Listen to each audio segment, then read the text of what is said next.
rindu berhadapan denganmu, bawaku lebih dalam di dekatmu, menyembahmu. Murnikanlah hatiku, sebab kau yang mengenalku.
keluarga Tuhan saya ucapkan shalom.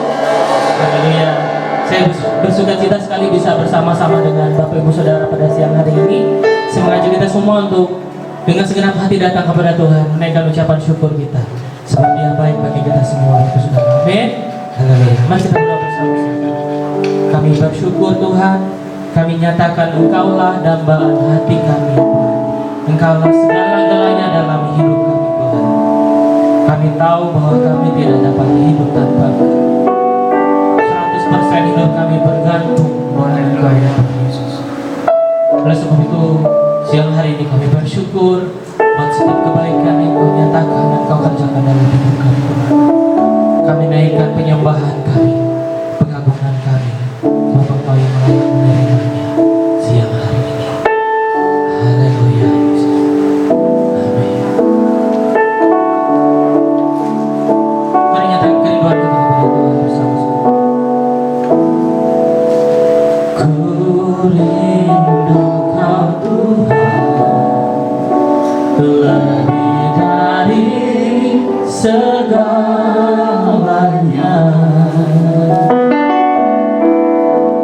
Ku cinta Kau Yesus,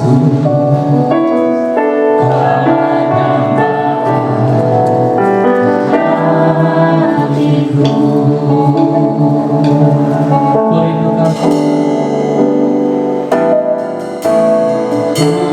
rindu Kau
Engkaulah dapat hatiku. Ku sembah,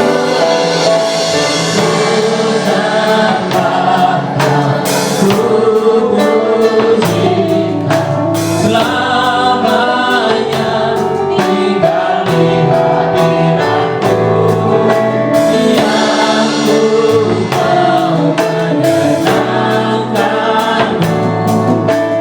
Yesus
Kami tak dapat hidup tanpa Engkau. Kami bergantung kepada-Mu. Engkaulah segala-galanya dalam hidup kami.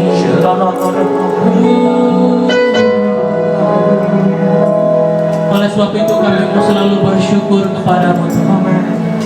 Terima kasih. Terima kasih.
pada siang hari ini Bapak Saudara, yang akan kita tabur untuk menopang pekerjaan Tuhan di tempat ini Bapak Saudara. Pastikan kita memberikan yang terbaik buat Tuhan pada siang hari ini. Kami bersyukur Tuhan kepada siang hari ini Tuhan gerakkan setiap hati untuk menabur, memberikan yang terbaik buat pekerjaan Tuhan di tempat ini. Kami percaya kami menabur yang terbaik Tuhan, kami akan menuai yang terbaik. Terima kasih Tuhan. Haleluya. Amin.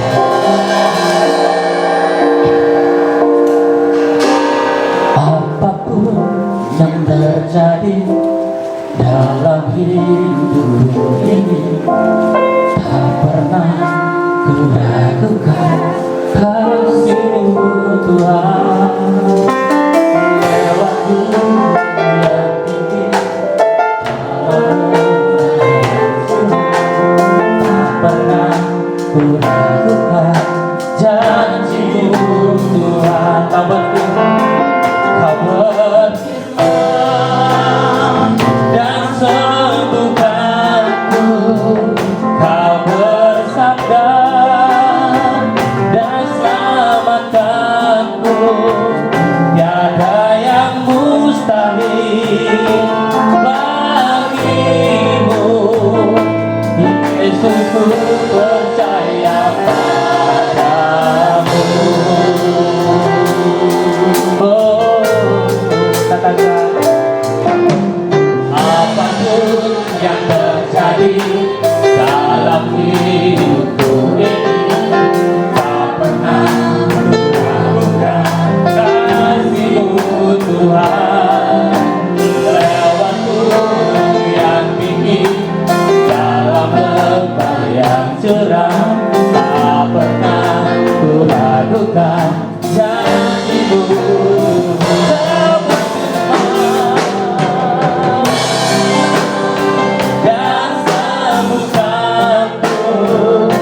Bersabda dan selamatkanku, tiada yang mustahil bagimu. Yesus, ku percaya padamu. Kau berfirman, Kau bersabda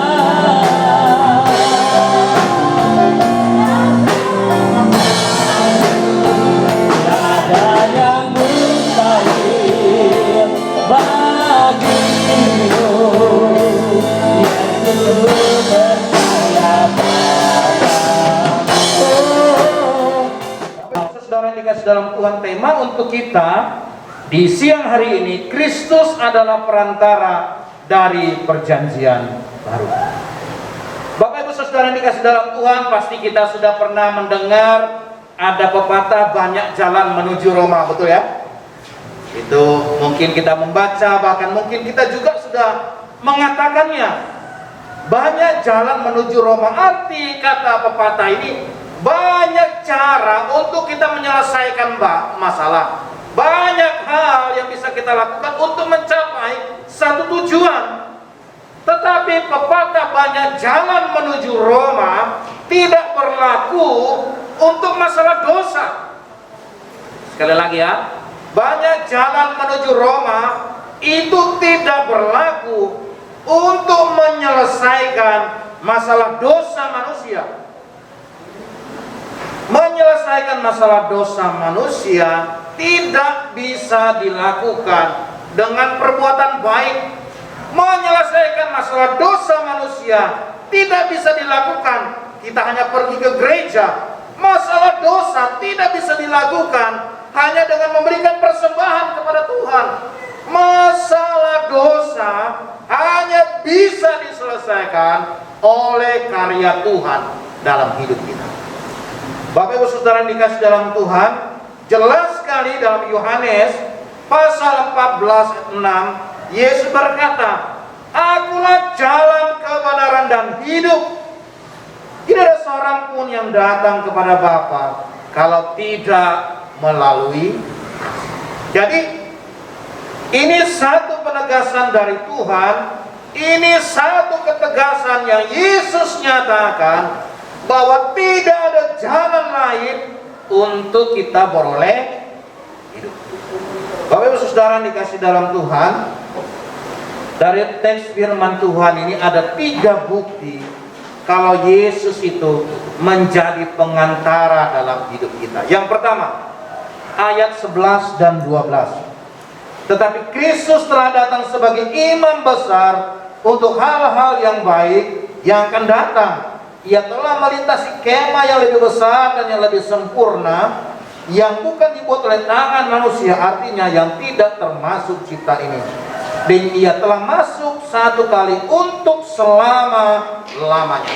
Nah, Bapak Saudara dikasih dalam Tuhan, Yesus Kristus itu adalah imam besar yang sempurna. Dalam konteks perjanjian lama, orang Israel kalau melakukan dosa, mereka harus menghadap imam, dan imam itu membawa persembahan kepada Tuhan untuk apa?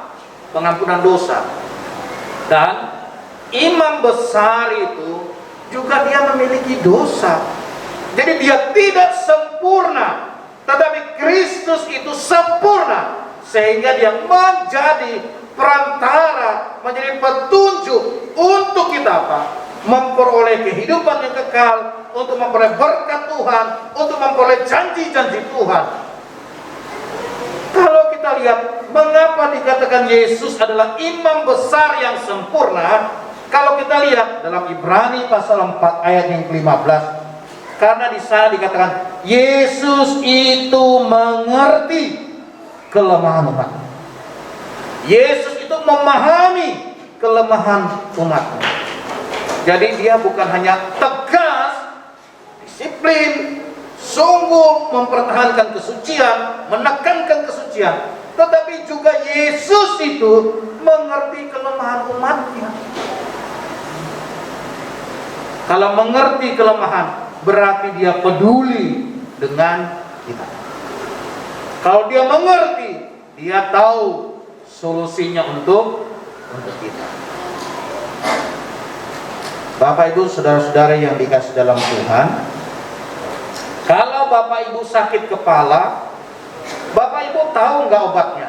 Ya paling kita minum Bodrek ya, atau Paramek, betul nggak?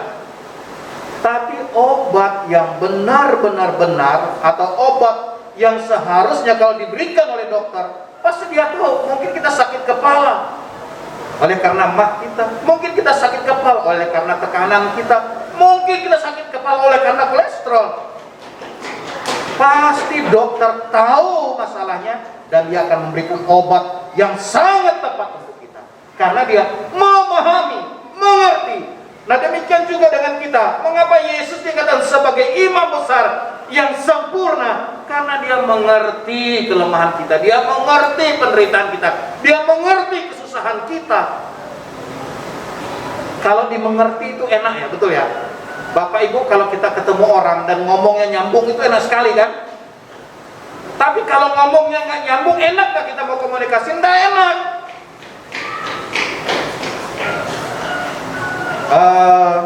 Jumat yang lalu saya harus mengirimkan satu video.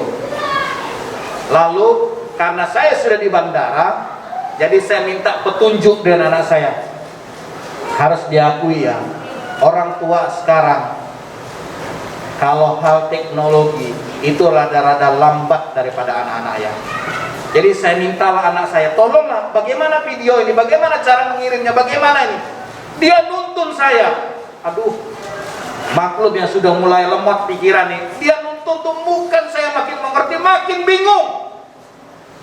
Sampai ini saya bilang, dosa lah kalau gitu, biar aja apa adanya lah saya kirim. Nggak ngerti. Tapi waktu dia bicara dengan adiknya, ngerti cepet gitu loh. Artinya apa? Kalau satu frekuensi itu enak. Nah Bapak Saudara dikasih dalam Tuhan, begitu Allah mengerti kita, mengerti kelemahan kita, seharusnya kita mengakui Yesus itu adalah imam yang sempurna, yang tahu siapa keberadaan kita. Yang kedua, mengapa dikatakan Yesus adalah imam besar yang sempurna? Karena Yesus itu tidak berbuat dosa. Dalam Ibrani pasal 4 ayat 15, bandingkan dari Ibrani pasal 97 sangat jelas dikatakan Yesus itu tidak berdosa. Itu jadi katakan ini. Tetapi ke dalam kemah yang kedua hanya imam besar saja yang masuk sekali setahun, dan harus dengan darah yang ia persembahkan karena dirinya sendiri dan karena pelanggaran-pelanggaran yang dibuat oleh umatnya dengan tidak sadar. Artinya apa? Imam besar yang biasa, dia hanya setahun sekali bisa masuk ruang maha suci. Dia harus menguduskan dirinya, baru dia bisa menguduskan umat Israel. Tetapi Yesus sebagai imam besar yang sempurna, dia tidak berdosa. Itu jadi satu jaminan. Bapak Ibu Saudara yang dikasih dalam Tuhan, berbicara tentang jaminan dalam ayat 11 dan 12. Mengapa Yesus sebagai imam besar yang sempurna? Karena Yesus itu menjamin keselamatan kita. Itu jaminan. Ingat di Yohanes 14 ayat 6, tidak seorang pun datang kepada Bapa kalau tidak melalui. Itu jaminan keselamatan. Kalau Yesus saja sanggup menjamin keselamatan kita, masakan Tuhan Yesus tidak bisa menjamin kehidupan kita? Tuhan Yesus tidak bisa, masa Tuhan Yesus tidak sanggup untuk menolong kita? Masa Tuhan Yesus tidak sanggup untuk menyembuhkan kita? Masa Tuhan Yesus tidak sanggup untuk memulihkan keluarga kita? Jaminan keselamatan. Ayat 11 dan 12 di sana jelas sekali. Ayat 12 dikatakan, dan ia telah masuk satu kali untuk selama-lamanya ke dalam tempat yang kudus, bukan dengan membawa darah domba jantan dan darah anak lembu, tetapi dengan membawa darahnya sendiri. Dengan itu ia telah mendapat kelepasan yang kekal. Kalau dalam 1 Yohanes 1 18-19 di sana dikatakan apa? Kita sudah ditebus dengan darah yang sangat mahal, darah anak domba Allah. Karena itu menjadi satu jaminan dalam kehidupan kita. Perhatikan anak-anak. Kalau anak-anak itu pergi dengan orang tuanya, dia minta ini, minta itu. Kenapa dia berani? Karena dia meyakini orang tuanya sanggup membelikan untuk dia. Itu jaminan. Bapak Ibu Saudara yang dikasih dalam Tuhan, tidak ada Allah yang lain selain daripada Yesus yang memberikan jaminan yang pasti. Kalau kita lihat Yohanes 3:16 dikatakan apa? Setiap orang yang percaya kepadanya tidak binasa, melainkan beroleh hidup yang kekal. Makanya saya katakan, kalau Allah sudah menjamin keselamatan kita, pasti juga Dia akan menjamin hidup kita. Oh, kalau Allah menjamin, kita tidak bekerja, bukan itu. Tapi pemeliharaan Allah itu sempurna untuk kita. Kasih Allah itu sempurna untuk kita. Saya katakan kepada salah seorang kemarin, seberat apapun pergumulanmu, bukan berarti Tuhan Yesus meninggalkan hidupmu. Tapi justru kamu bisa bertahan sampai saat ini pun, itu karena anugerah Tuhan yang dinyatakan kepada. Jangan. Bapak Ibu Saudara yang dikasih dalam Tuhan, mengapa Yesus dikatakan adalah imam besar yang sempurna? Karena Yesus mengorbankan dirinya satu kali untuk banyak orang. Kita bisa melihat di dalam Ibrani pasal 9 ayat 28. Dikatakan begini, demikian pula Kristus hanya satu kali saja mengorbankan dirinya untuk menanggung dosa banyak orang. Sesudah itu ia akan menyatakan dirinya sekali lagi tanpa menanggung dosa untuk menganugerahkan keselamatan kepada mereka yang menantikan dia. Mengapa dikatakan Kristus adalah perantara dalam perjanjian baru? Karena ia adalah imam besar yang sempurna. Kenapa yang dikatakan imam besar yang sempurna? Karena dia mengorbankan dirinya satu kali cukup untuk semua orang. Satu kali. Dari saat dia mengorbankan dirinya sampai dia datang yang kedua kali, cukup satu kali. Bapak Ibu Saudara-saudara yang dikasih dalam Tuhan, jaminan yang diberikan oleh Tuhan Yesus itu bukan jaminan yang palsu. Jaminan yang diberikan oleh Yesus, jaminan yang dapat dipercaya. Satu kali untuk selama. Bapak Ibu Saudara yang dikasih dalam Tuhan, luar biasa Tuhan kita ya. Dia mau mengorbankan dirinya, dia mau menderita, dia mau tersiksa untuk kita. Bapak Ibu Saudara yang dikasih dalam Tuhan. Yang kedua, mengapa dikatakan Kristus adalah pengantara dari perjanjian baru? Karena karya Kristus itu mengubah hidup kita. Ayat 14 dikatakan, betapa lebihnya darah Kristus yang oleh Roh yang kekal telah mempersembahkan dirinya kepada Allah sebagai persembahan yang tak bercacat, akan menyucikan hati nurani kita dari perbuatan yang sia-sia. Karya Kristus itu mengubah hidup kita, menyucikan hati nurani kita. Orang yang percaya Yesus harusnya berubah. Seperti tadi pagi ya, firman Tuhan mengalami metamorfosis dalam hidupnya. Yang dahulu jahat, sekarang menjadi baik. Yang dulu kata-katanya kotor, sekarang menjadi kata-kata berkat. Yang dulu selalu kasar, yang sekarang lemah lembut. Yang dahulu tidak sabar, sekarang menjadi sabar. Yang dulu membenci, yang sekarang mengasihi. Itu selalu harus terbukti dalam hidup kita bahwa Yesus itu sanggup mengubah hidup kita, menyucikan hati nurani kita kotor menjadi sesuatu yang bersih. Tadi pagi saya buka keran air ya. Istri saya selalu ingatkan, kalau buka keran air tampung dulu. Biasanya kalau dibuka pertama itu akan kuning-kuning ya, lumpur. Setelah itu baru bersih. Kenapa? Karena pipa itu banyak karatnya, banyak lumpurnya yang menempel. Jadi kalau air mengalir, selalu biasa yang keruh dulu, baru yang jernih. Nah, Bapak Ibu Saudara dikasih dalam Tuhan, hati kita, nurani kita, kalau kotor, dia juga akan keluar. Tapi kalau hati nurani kita bersih, yang keluar juga bersih. Sungguhkah Kristus itu mengubah hidup kita, mengubah pola pikir kita, mengubah paradigma kita, mengubah sudut pandang kita, mengubah konsep hidup kita? Sungguh enggak? Ada orang bilang, aku sudah sembahyang-sembahyang tapi kehidupanku enggak berubah. Aku sembahyang-sembahyang kok hidupku makin jauh daripada Tuhan. Bukan Tuhan tidak sanggup mengubah hidup kita, tapi kita yang tidak pernah mau memberikan hidup kita sepenuhnya kepada Tuhan. Ada orang melihat Tuhan, ada orang rajin datang ke gereja, tapi ada hal-hal hidupnya yang tidak beres, yang belum mau diserahkannya pada Tuhan. Ada orang melayani Tuhan, ada orang rajin sembahyang, tapi judinya tidak mau dilepasnya. Ada orang mau datang kepada Tuhan, tapi minuman keras nggak dilepasnya. Ada orang mau datang kepada Tuhan, tapi merasa merokok. Bukan Tuhan tidak sanggup mengubah kita. Kita lihat ya, perjumpaan dengan Tuhan dari pagi mengubah wanita Samaria menjadi wanita yang diberkati oleh Tuhan. Perjumpaan dengan Tuhan mengubah Saulus menjadi Paulus. Perjumpaan dengan Tuhan mengubah Petrus yang tadinya menyangkal Yesus tetapi setia sampai akhir.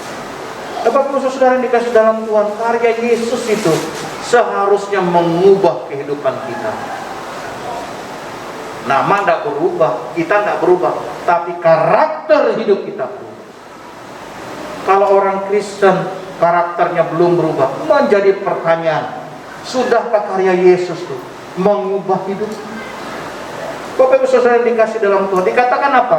Karya Kristus itu tidak hanya menyucikan hati nurani kita, tetapi juga dia membebaskan kita dari perbuatan yang sia-sia.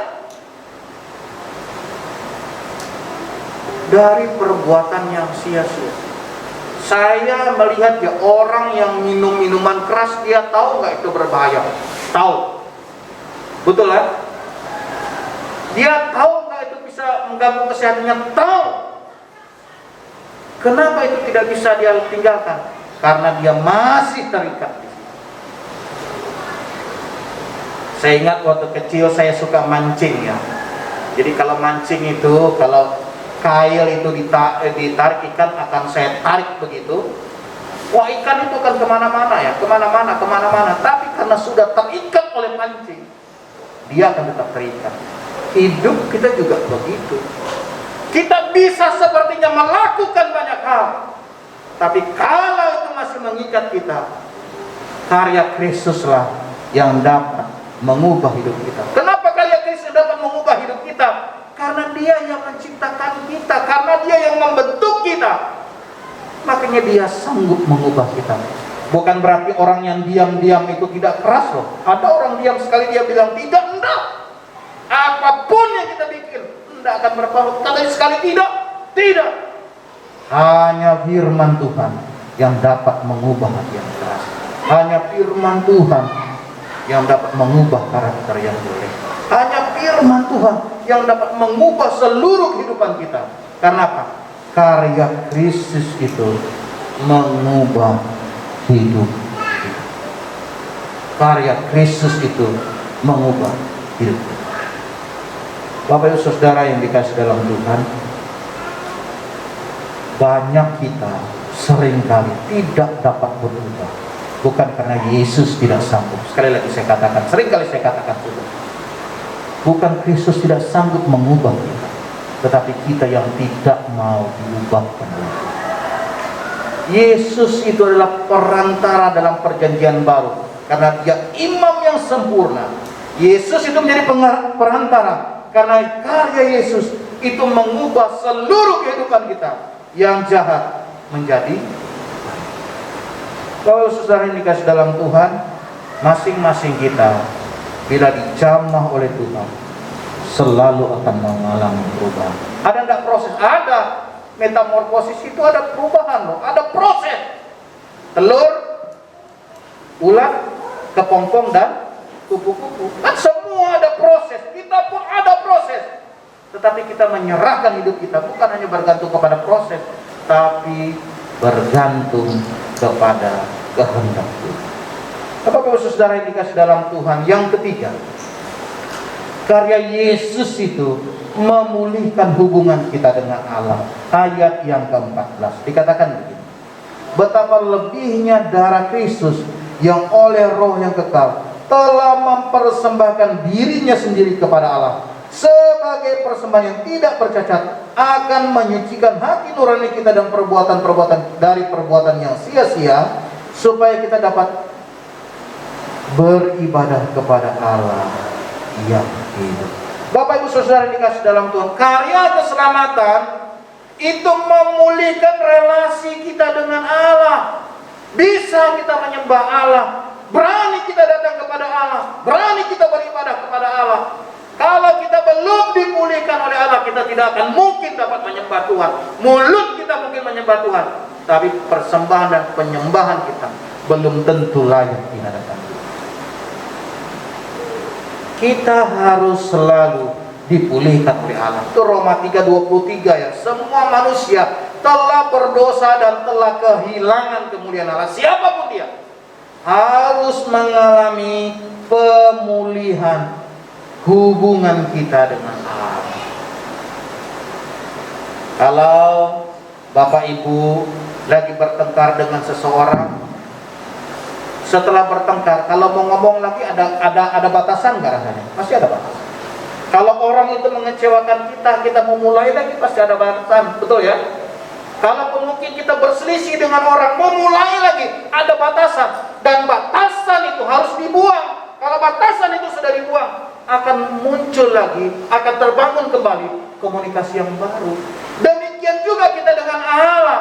Karya Yesus itu memulihkan hubungan kita. Sehingga dikatakan di sini ayat 14 tadi, supaya kita dapat beribadah kepada Allah yang hidup. Tanpa dipulihkan oleh Allah, ibadah kita sia-sia. Tanpa dipulihkan oleh Allah, ibadah kita hanyalah ibadah yang palsu. Kenapa? Kita tidak pernah akan merasa jamahan Allah dalam kehidupan kita. Saya secara pribadi pernah mengalami, saya melayani Tuhan, tapi saya rasa hidup saya kering, karena ada sesuatu yang tidak beres dalam hidup saya, yang harus dibereskan oleh Tuhan. Ada sesuatu yang harus dikikis oleh Tuhan. Dan kadang-kadang Tuhan memakai sesama kita, memakai firman Tuhan, memakai hamba Tuhan, memakai gembala untuk mengikis hal-hal yang tidak berkenan kepada Tuhan. Bapak Ibu Saudara yang dikasih dalam Tuhan, betapa pentingnya Kristus itu sebagai pengantara dalam hidup kita.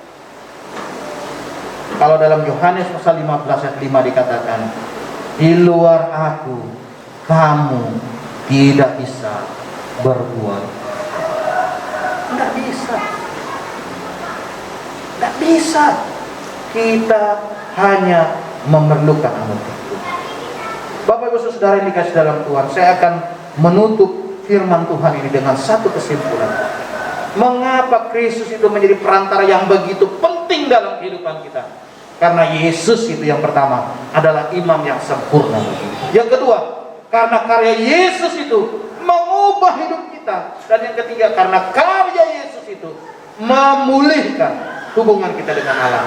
Biarlah kita sebagai orang-orang yang dipulihkan oleh Tuhan, yang menikmati janji Tuhan, yang menikmati berkat Tuhan, yang menikmati anugerah Tuhan dari saat ini sampai Tuhan memanggil kita.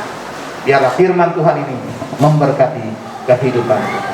Mari. Baik, kita akan memberikan persembahan, tetapi ada beberapa hal yang akan kami sampaikan. Ibadah hari ini tidak terlalu banyak orang ya. Teman-teman yang keluar kota, ada anak-anak Tuhan yang mungkin berhalangan hadir pada ibadah kedua saat pagi hari ini. Tapi ibadah yang pertama tadi cukup banyak orang yang hadir ya, dan kita bersyukur para pelayan-pelayan Tuhan, hamba-hamba Tuhan yang bertugas tetap tidak kehilangan semangat, tetap tidak kehilangan sukacita dalam melayani Tuhan meskipun jumlah kita yang hadir tidak banyak orang. Kita harapkan di minggu yang akan datang jumlah orang yang beribadah di ibadah kedua ini semakin bertambah-tambah. Baik Bapak Ibu Saudara, seberapapun kita yang hadir saat ibadah kedua ini, saya akan menyampaikan pengumuman yang sama kepada kita bahwa Natal di tempat ini akan dilaksanakan pada tanggal 19 Desember karena laporan untuk Satgas COVID diberikan secara kolektif bersama dengan beberapa gereja Pantai Kosta yang ada di Kapuas ini, dan kita belum bisa menentukan tanggalnya kemarin, tetapi kami sudah cross check dengan Ketua Natal bahwa kita sepakat pada tanggal 19 Desember, hari Minggu tanggal 19 Desember. Dan yang berikutnya Bapak Ibu Saudara, ibadah kedua pada tahun 2002 akan kita majukan pada jam setengah 10 pagi atau jam 9.30. Kalau hari ini ibadah kita lakukan jam 10 pagi, tetapi tahun depan mulai minggu pertama kita akan majukan di ibadah kedua pada jam 9.30 atau setengah 10 pagi. Ibadah pertama kita majukan menjadi jam 7.30. Dan yang berikutnya Bapak Ibu Saudara, kami menyampaikan bahwa pada tanggal 5 Desember ada penyerahan anak. Jadi bagi Bapak Ibu Saudara yang anaknya waktu bayi belum diserahkan ya kepada Tuhan ya, tetapi mungkin ada yang sudah baptis bayinya dengan cara Protestan, tetapi kalau mungkin iman kita ingin menyerahkan anak-anak kita pada tanggal 5 Desember ini, ada beberapa keluarga, ada 2 keluarga yang akan menyerahkan anak-anak mereka untuk kita doakan, untuk kita berkati. Tetapi Bapak Ibu Saudara yang punya iman untuk anaknya diserahkan kepada Tuhan pada tanggal 5 Desember ini bisa secara kolektif menyerahkan anak-anaknya untuk kita doakan, untuk kita berkati. Meskipun anaknya sudah masuk TK, SD, ya tidak jadi masalah untuk kita doakan mereka. Tuhan Yesus memberkati kita semua. Mari kita berdoa buat persembahan yang sebentar kita akan berikan bersama-sama. Bapa Tuhan, kami mengucap syukur Tuhan baik atas hidup kami. Terima kasih, hampir sepanjang 2 tahun ini kami melihat tangan Tuhan menyertai dan memberkati kami. Kami mengucap syukur di tahun 2021 ini yang beberapa minggu lagi kami akan akhiri. Tuhan sungguh-sungguh menolong dan memberkati kami. Minggu demi minggu, bulan demi bulan, penyertaan Tuhan sempurna atas kami. Terima kasih buat segala berkat yang kami terima. Siang hari ini dengan sukacita kami akan menabur benih kami. Kami akan menanam benih kami. Kami percaya apa yang kami tabur tertanam, bertumbuh, berbuah, buah lipat kali ganda ya Tuhan. Dengan sukacita kami akan memberikan persembahan kami. Dan bersama ini juga Tuhan, kami persembahkan hidup kami sebagai persembahan yang hidup, kudus, dan yang berkenan kepadamu. Dalam nama Tuhan Yesus kami berdoa ucap syukur. Haleluya. Amin.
Betapa lebarnya kasih setiamu,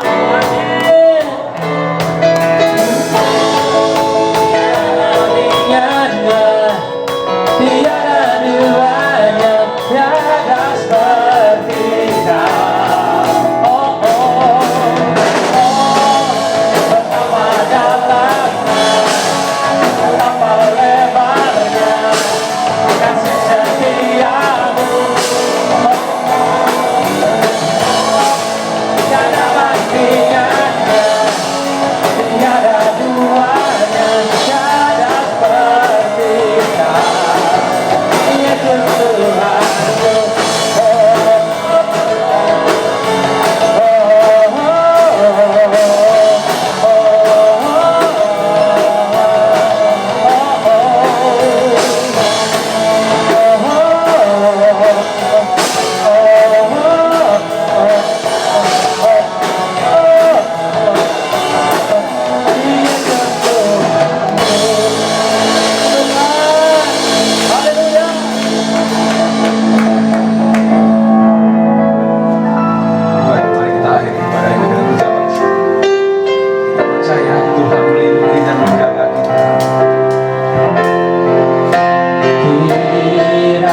syukur Bapa Tuhan kami, Tuhan yang baik, Tuhan yang mengasihi kami. Di penghujung ibadah ini secara khusus kami berdoa buat anak-anak Tuhan yang ada di luar kota, yang hari ini mungkin akan menuju ke kota Kuala Kapuas untuk bertemu dengan keluarga, melanjutkan berbagai pekerjaan yang Tuhan percayakan kepada mereka. Kami berdoa di dalam nama Tuhan Yesus Kristus, tibakan mereka di tempat ini dengan tidak kekurangan suatu apapun ya Tuhan. Mungkin ada bencana banjir dan lain sebagainya, tetapi dengan caramu Tuhan, Engkau akan menimbakan mereka di kota ini dengan tidak kekurangan suatu apapun. Engkau memberkati setiap kami yang boleh hadir pada saat siang hari ini Tuhan, dengan berbagai kepercayaan yang Tuhan percayakan kepada kami, di berbagai bidang pekerjaan yang Tuhan percayakan kepada kami. Biarlah tangan Tuhan menolong dan memberkati kami. Hikmat yang datang dari Tuhan saja memampukan kami untuk menyelesaikan tugas demi tugas yang dipercayakan kepada kami.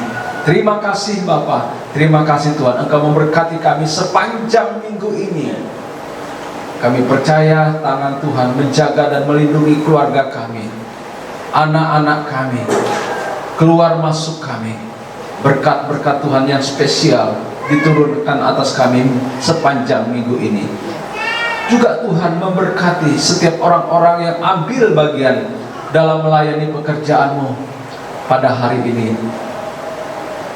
Ada anak-anak Tuhan yang membersihkan gedung gereja ini sejak tadi pagi ya Tuhan.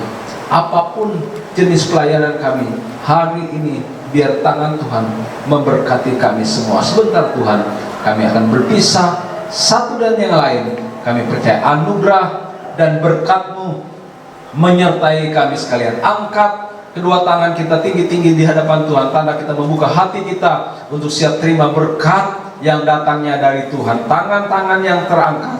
Sidang jemaat yang terkasih, di dalam nama Tuhan Yesus Kristus pulanglah.